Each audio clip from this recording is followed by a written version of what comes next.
le consulat et l'Empire, le coup d'état du 18 Brumaire n'est qu'un premier pas dans l'ascension rapide de Bonaparte au sommet du pouvoir.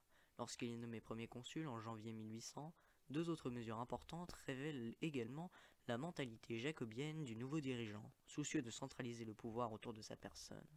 La première mesure concerne l'administration, avec la création des préfets, hauts fonctionnaires nommés par l'État et qui ont pour mission principale de faire appliquer des décisions du pouvoir central et veiller à l'ordre des départements dont ils ont la charge. Cette défaite va assurer à l'Angleterre la maîtrise des mers et la poursuite de ses ambitions coloniales aux dépens de la France, son concurrent principal. Ce revers maritime français est toutefois préparé par une série de victoires éclatantes des troupes impériales à Austerlitz contre les armées austro-russes et à Léna. L'année suivante, contre la Prusse, en 1807, de nouvelles victoires permettent à Napoléon d'installer son frère Jérôme sur le trône de Westphalie, ainsi qu'un traité d'alliance avec la Tsar de Russie, assure à la France sa domination sur une vaste partie de l'Europe. Mais Napoléon pense toujours à l'Angleterre. Protégé par les mers, et l'empereur décide en 1808 d'instaurer un blocus économique interdisant tout commerce européen avec les îles britanniques. En 1809, Napoléon remporte à nouveau une victoire à Wagram contre les Autrichiens, ouvrant les territoires de l'Adriatique à l'Empire français. En 1811, cet empire a atteint son apogée. Les membres de la famille de Napoléon sont à la tête des différents États sujets de l'Empire. En même temps, l'insatisfaction monte et la résistance s'organise.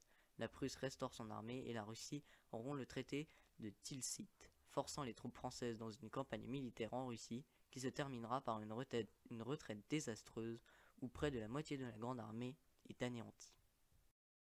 La retraite de Russie amorce le déclin de l'Empire. En 1814, l'Europe entière forme une coalition contre la France, entraînant une confrontation à Leipzig, où les troupes françaises sont battues. La France est alors envahie et l'empereur doit abdiquer. Il est fait prisonnier et déporté à l'île d'Elbe, au large des côtes de Toscane. Napoléon s'en échappe cependant l'année suivante et en mars de 1815, il parvient à reprendre le pouvoir revenu depuis son départ à Louis XVII, frère de Louis XVI. Mais ce retour de l'orge corse, ainsi qu'il est surnommé, est de courte durée. Il se conclut par une ultime défaite contre les Anglais et les Prussiens le 18 juin à Waterloo. Les 100 jours de Napoléon sont terminés. Il est cette fois-ci exilé à Sainte-Hélène, une petite île située dans l'Atlantique Sud à 6000 km de la France. La vie de Napoléon s'achève ici, en 1821. La fin de l'Empire coïncide avec la fin de la période révolutionnaire en France et les guerres continuelles qui l'ont marqué. 20 ans de conflit ont fait plus de 3 millions de morts en Europe. La France de 1815 est diminuée économiquement et socialement, profondément divisée avec le traité de Paris qui lui retire la Savoie. Son territoire est réduit par rapport à l'état de ses frontières en 1789. Plus encore, l'image de la France est fortement détériorée. Tous ses voisins se méfient désormais de cette nation révolutionnaire, ambitieuse et guerrière. Associant principalement l'Angleterre, l'Autriche et la Russie, la Sainte Alliance est alors formée. Elle prévoit une intervention militaire commune contre la France si la menace se réveillait à nouveau. Le retour sur la monarchie, après de l'épisode napoléonien des 100 jours, la réinitialisation de Louis XVII sur le trône de France en juillet 1815 marque le début de la restauration et le retour de la monarchie de droit divin en France. Cependant, le nouveau roi ne peut ignorer un quart de siècle de réformes et de changements. Il octroie ainsi au pays une charte qui n'est pas une constitution, car elle dépend exclusivement du bon vouloir du monarque, mais elle maintient certains acquis fondamentaux de la Révolution, notamment ceux qui sont à l'avantage de la bourgeoisie.